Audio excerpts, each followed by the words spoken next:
పదుల పాటలను మురిపెమున పాడ, మూడు పదుల పాటలను మురిపెమున పాడ, చెడు తలంపులన్నవి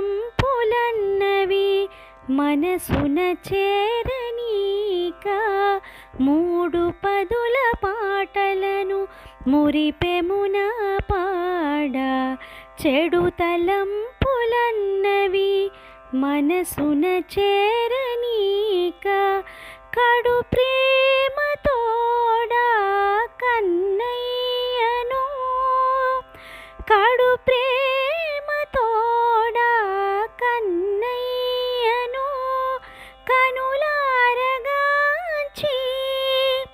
విరహంబు తీరా వ్రత స్నానమాచరించే,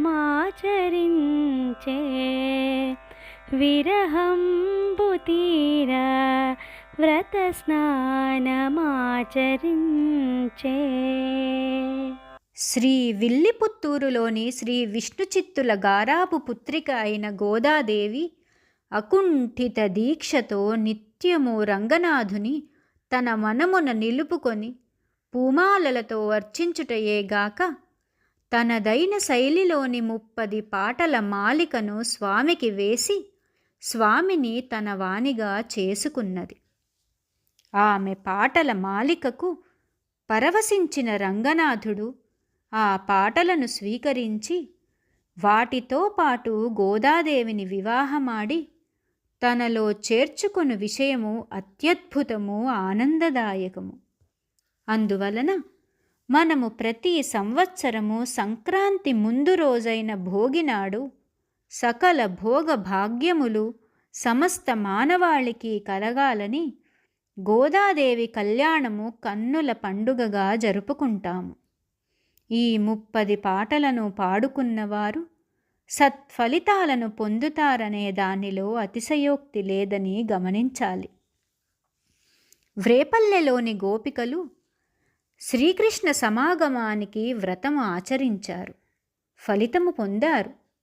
అలానే గోదాదేవి రంగనాథుని భర్తగా పొందాలని ఈ వ్రతాన్ని ఆచరించి చివరి రోజున స్వామినే భర్తగా పొంది ఐక్యమయ్యిందని అందరికీ తెలిసిన విషయమే.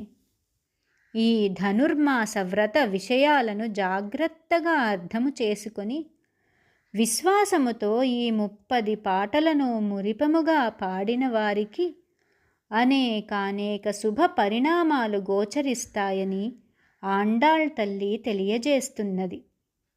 అప్పుడు ఎంతో కష్టపడి గోపికలు గాని గోదాదేవి గాని వ్రతాన్ని ఆచరించారు. మనకు అంత శ్రమ లేకనే ఈ 30 పాటలను చదువుకున్న గొప్ప ఫలితాలను పొందవచ్చును. ఈ 3 పదుల పాటలు మానవుని 3 కాల స్థితులను, 3 గుణములను, 3 దశలను తెలియజేస్తూ విశ్లేషించుకొని శ్రీకృష్ణునితో అనుసంధానము పొందుటకు కావలసిన యోగ్యతను కలుగజేయును. మానవుడు మొదటి దశకములో బాల్యము, 2వ దశకములో జ్ఞానదశలోను, 3వ దశకములో ప్రేమ దశలోను విహరించును. ఈ 3 పదుల జీవితమును మాలగా చేసి పరమాత్మను అలంకరించిన ఆ స్వామి కనికరించి వృద్ధాప్య దశలో తాను బాధ్యతలను స్వీకరించి మనము ఆనందముగా ఉండునట్లు చేయును. అందువలన శ్రద్ధాభక్తులతో కూడిన ఆధ్యాత్మిక చింతన ఆది నుండి అంత్యము వరకు కలదు. అలాంటి స్థితిలో మనసులోనికి చెడు తలంపులు అన్నవి చేరవు. అందరినీ స్వాగతించగలిగిన మనస్సు, సేవా తత్పరత, ప్రేమానురాగాలు, ఆత్మీయత అనుబంధాలు ఏర్పడి సర్వే జనా సుఖినో భవంతు అనుచు నిత్యము మానసిక ప్రశాంతతతో అంతర్యామిగా ఉన్న పరమాత్మతో అనుసంధానము కాగలము. అహంకారమన్నది అంతరించును. అవని అంతయు ఆనందమయముగా గోచరించును. ప్రేమతత్వము పొంగి పొరలును.